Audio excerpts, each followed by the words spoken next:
I know what you're all expecting, but I will not be mentioning any genocide at any point in this video, so if that's what you're here for, you can stop watching now. It's time for a very serious video.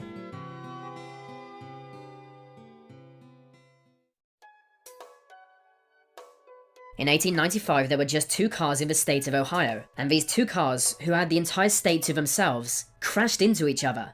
It's unbelievable. Interestingly, Ohio also saw what many consider to be the first ever car crash, when someone drove over a big tree root and hit a hitching post. Luckily, cars were so slow back then that no one died in either crash.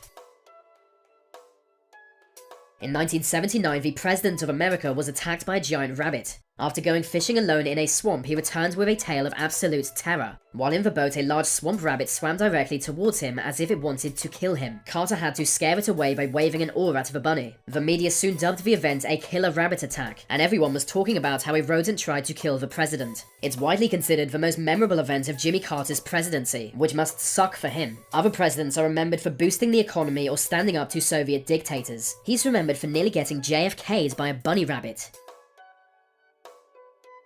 Jimmy Carter was not the first world leader to be attacked by rabbits. Napoleon had the same problem centuries before, but unlike Carter, Napoleon lost his battle against rabbits. After Napoleon defeated Russia, he decided to celebrate with a massive rabbit hunt. Hundreds of rabbits were gathered for Napoleon and his generals to hunt. Some accounts suggest there may have been over 1,000 rabbits. The countless bunnies were caged in a large field, but when they were released, they didn't run away from the hunters as was expected. They ran straight towards the men. Napoleon found himself swarmed by an army of rabbits. They pounced on and bit him until he was forced to run away. The most powerful man in Europe was defeated by rabbits.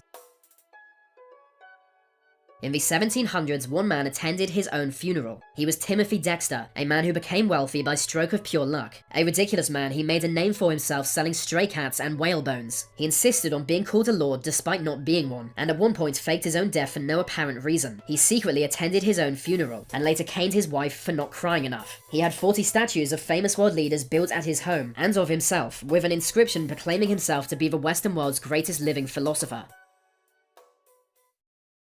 America once accidentally built a fort inside another country's territory. It was just after the War of 1812. To prepare for any future war with Canada, a new fort was to be built in a lake on the New York-Canadian border. It was a massive fort with over 100 cannons, capable of stopping any British ship. The only problem is they accidentally built it half a mile over the Canadian border. So essentially, to prepare for war with Canada, they built a Canadian fort. It came to be known as Fort Blunder.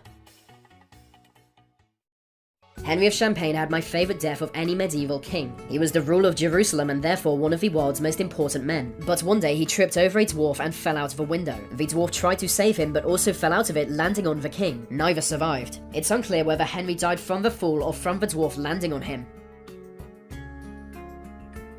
The 1904 Olympics men's marathon was amazing. The marathon route was brutal, going through the city of St. Louis and over high hills. Less than half of contestants actually finished the marathon, and many who did were blatant cheaters. One athlete took a type of rat poison called strychnine, hoping it would make him faster, but taking a highly toxic poison didn't enhance his performance. It just made him too sick to finish the race. But his 2 trainers grabbed him and pushed him across the finish line, which the judges didn't seem to mind as he was awarded gold. But he was not first to cross the finish line. That was Fred Laws, who was disqualified for cheating. 9 miles into the race, he hitched a ride on a passing car. 10 miles later, he got out and ran to the finish line, but before long his cheating was exposed. It was also the first Olympic event to feature 2 black Africans, although one of them was chased off course by a pack of wild dogs. He finished 9th. Another contestant was a Cuban postman who almost missed the marathon, as he had to hitchhike to St. Louis after losing all his money in New Orleans. It was the strangest marathon ever.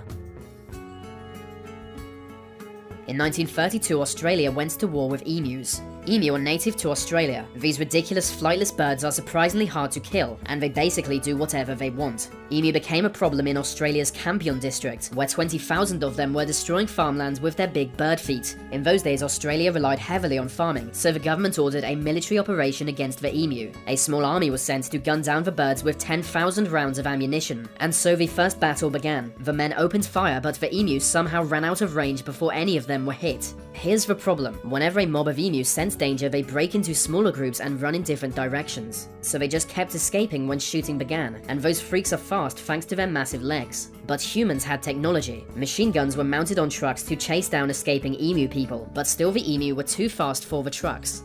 After multiple battles and thousands of rounds of ammunition, more than 19,000 emu remained, and Australia decided to just give up. Emu had defeated man in the greatest, most glorious victory of all time. It was a major embarrassment to the government, who ordered the operation partly as a PR move, even sending a camera crew to record the whole thing.